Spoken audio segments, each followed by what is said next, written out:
Bismillahirrahmanirrahim. Assalamualaikum warahmatullahi wabarakatuh. Segala puji bagi Allah, Rabb kita semua.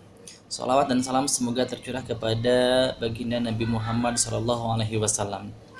Di siang hari ini dipastikan dahulu bahwa semuanya sudah melaksanakan sholat duhur dan makan siang tentunya. Juga untuk ayah bunda, saya ucapkan terima kasih atas kerjasamanya dan selamat kembali beraktivitas setelah beberapa menit ke belakang kita istirahat sejenak. Baik anak-anakku, di siang hari ini, Rabu 12 Agustus 2020, kembali bertemu dengan Bapak di pembelajaran tema dari rumahnya masing-masing. Namun hari ini ada materi yang ingin Bapak sampaikan mengenai penerapan nilai-nilai Pancasila dalam kehidupan sehari-hari. Anak-anakku, tanpa kita sadari bahwa sebenarnya kita sudah melaksanakan atau menerapkan nilai-nilai Pancasila dalam kehidupan kita sehari-hari. Baik itu di rumah, di sekolah, ataupun di lingkungan sekitarnya. Namun, tanpa kita sadari bahwa itu adalah hal-hal atau nilai-nilai yang ada dalam Pancasila. Untuk lebih jelasnya, Bapak akan sampaikan mengenai nilai-nilai Pancasila dalam kehidupan sehari-hari mulai dari sila pertama sampai sila yang kelima. Yang mau dicatat boleh, yang mau mendengarkan sambil nonton boleh. Baik, di sila yang pertama ada ketuhanan yang Maha Esa. Nah, perilaku atau sikap atau nilai-nilai yang mencerminkan sila tersebut itu apa saja? Melihat dari bunyi sila Pancasila yang pertama, yaitu ketuhanan yang Maha Esa, maka untuk sikap atau nilai-nilainya yakni pertama, percaya kepada Tuhan yang Maha Esa sesuai ajaran agamanya masing-masing. Yang pertama, kita mesti percaya bahwa adanya Tuhan kita yaitu Allah. Begitu juga agama yang lain. Kenapa Pak agama yang lain? Ya karena di Indonesia terdiri dari 6 agama yang diakui oleh undang-undang. Maka masing-masing penganut agama tersebut harus percaya dan bertakwa kepada Tuhannya masing-masing. Jika ada sebagian orang yang tidak mengakui akan agama dan kepercayaannya, dalam arti ateis, maka ini tidak sesuai dengan Pancasila, sehingga orang tersebut di Indonesia sempat dilarang. Mau tidak mau, warga negara Indonesia harus mempunyai agama atau kepercayaan yang yang dijamin atau yang diakui oleh undang-undang. Itu. Jadi yang pertama adalah percaya dan takwa kepada Tuhan yang Maha Esa. Bukan hanya percaya, melainkan juga harus sampai dengan bertakwa. Kalau kita percaya kepada Allah, maka kita harus bertakwa kepadanya. Bagaimana takwa kita sebagai umat muslim? Tentunya melaksanakan apa yang diperintahkan oleh Allah dan menjauhi segala yang dilarang oleh Allah. Kalau Allah menyuruh kita untuk sholat, maka dirikanlah sholat. Kalau Allah melarang kita untuk mendekati hal-hal yang tidak baik, maka kita jauhi. Itulah takwa. Ketika kita bertakwa, tentunya percaya kepada Tuhan kita Allah, maka kita sudah melaksanakan atau menerapkan nilai-nilai Pancasila, yaitu sila yang ke-1. Yang kedua, contoh sikap mencerminkan sila yang pertama yaitu saling menghormati antar umat beragama. Kita umat muslim, tetangga kita bukan muslim. Maka eloklah kita untuk menghormati agama atau kepercayaan tetangga kita. Terlepas itu, menurut kita mungkin belum istilahnya berbeda dengan kita, maka kita menghormati apa yang menjadi kepercayaan dan agamanya tetangga kita. Itu. Yang ketiga, cara menerapkan sila yang pertama yaitu tidak memaksakan orang lain untuk masuk kepada agama kita, atau tidak memaksakan suatu agama kepada orang lain. Hal ini sudah Allah jelaskan pula dalam kitab suci Al-Quran. La ikraha fiddin. Jadi tidak ada paksaan untuk memasuki agama. Sehingga di dalam Pancasila pun masuk bahwa untuk menerapkan nilai-nilai sila Pancasila yang pertama itu tidak boleh memaksakan agama kepada orang lain, termasuk kita. Kalau kita memiliki kepercayaan agama kita adalah Islam, kemudian tetangga kita non-muslim, kita memaksa kepada tetangga kita untuk masuk ke agama kita. Ini tidak boleh. Ya. Undang-undang menjamin kebebasan seseorang untuk menganut agama dan kepercayaannya, termasuk Al-Quran. Termasuk Al-Quran juga tidak boleh memaksakan orang lain untuk memasuki agama kita. Kenapa? Karena memang yang namanya hidayah itu adalah hak Allah. Ya. Hidayah itu hak Allah. Kalaupun orang lain masuk agama kita karena hidayah dari Allah, alhamdulillah. Ya. Itu. Tapi bagaimana Pak kalau misalkan tetangga kita bukan muslim, lantas kita menyampaikan agama atau ajaran agama kita? Itu boleh.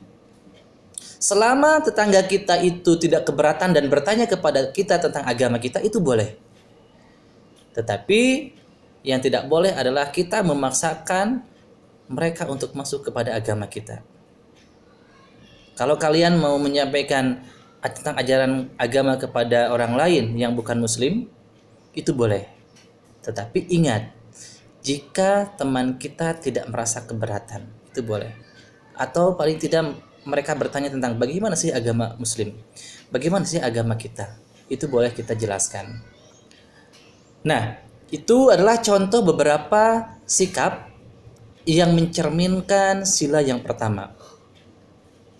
Untuk yang keduanya, yaitu sila kemanusiaan yang adil dan beradab. Ya, yaitu kemanusiaan yang adil dan beradab. Nah, apa sih contohnya atau sikap yang sesuai dengan sila yang kedua? Satu, tidak membeda-bedakan manusia berdasarkan suku, agama, warna kulit, tingkat ekonomi, maupun pendidikan. Ingat, Indonesia sangat beraneka ragam. Mulai dari suku, budaya, bahasa, dan macam sebagainya. Semua itu tidak baik untuk kita beda-bedakan. Ya. Kemudian hal ini pun sempat diikat, sempat menjadi semboyan sebuah negara kita. Bhinneka Tunggal Ika. Kita berbeda-beda, tetapi kita satu. Itu tidak membeda-bedakan. Orang timur, Indonesia bagian timur adalah saudara kita. Kita yang ada di Indonesia bagian barat pun juga sama, saudara mereka. Maka keberagaman ini harus menjadikan sebuah kekayaan yang luar biasa sehingga menjadikan Indonesia tetap satu, tidak dibeda-bedakan. Mereka punya hak, kita pun juga sama. Kemudian contoh sila yang kedua, penerapan atau nilai-nilai yang mencerminkan sila tersebut, yaitu menyadari bahwa kita mempunyai kewajiban. kita punya kewajiban dan hak yang sama.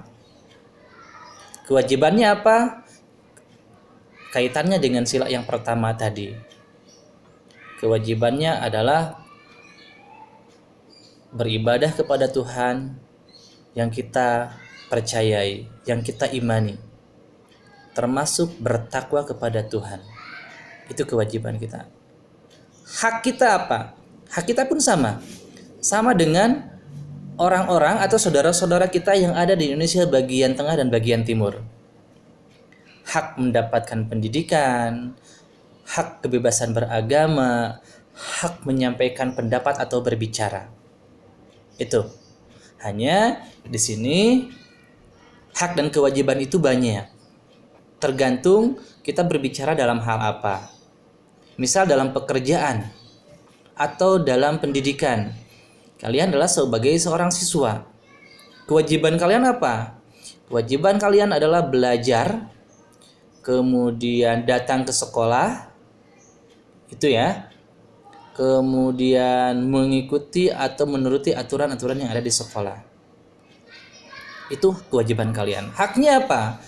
Ketika kalian sebagai seorang siswa, hak kalian adalah mendapatkan pendidikan dari bapak atau ibu guru.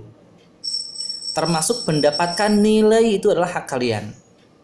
Terlepas nilai kalian bagus atau baik, itu adalah hak kalian untuk mendapatkan penilaian dari bapak ibu guru. Itu. Kemudian contoh yang ketiganya yaitu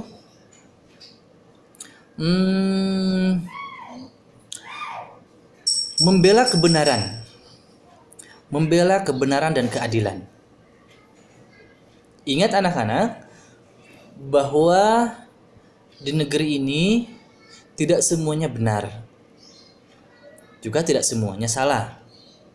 Maka mana yang menjadi benar menurut ajaran agama kita, menurut undang-undang negara kita, maka itu mesti kita bela. Yang salah, bagaimana yang salah? Apakah mesti dihukum, disanksi? Selain daripada disanksi adalah bagaimana membuat orang yang melakukan kesalahan itu diberikan pengertian, pemahaman bahwa tidak boleh lagi melakukan kesalahan. Maaf, ketika kalian punya teman di sekolah melakukan kesalahan, maka diingatkan, tidak dibela. Ya, wah ini karena teman dekat melakukan kesalahan aku bela. Ini nggak boleh. Tetap yang salah katakan salah dan perbaiki. Dan yang benar, katakan benar, kita dukung untuk selalu benar mereka yang sudah melakukan kebenaran. Itu. Baik, di sila yang ketiga, yaitu Persatuan Indonesia. Nah, ini ada hubungannya dengan negara kita. Bagaimana Pak cara menerapkan atau nilai-nilai dengan nilai-nilai yang mencerminkan sila ketiga? 1. Cinta pada tanah air dan bangsa. Tentunya dengan menjaga nama baik bangsa dan negara kita. Itu. Serta tidak membangga-banggakan suku kita sendiri dengan merendahkan suku bangsa yang lain, padahal masih satu negara kita. Kita bangga dengan suku Sunda, kita bangga dengan suku Jawa, kita bangga dengan suku Sumatera, sementara suku yang lain kita rendahkan. Ini tidak baik. Ingat, Indonesia beraneka ragam. Maka sudah selayaknya kita saling menghargai, tidak saling merendahkan.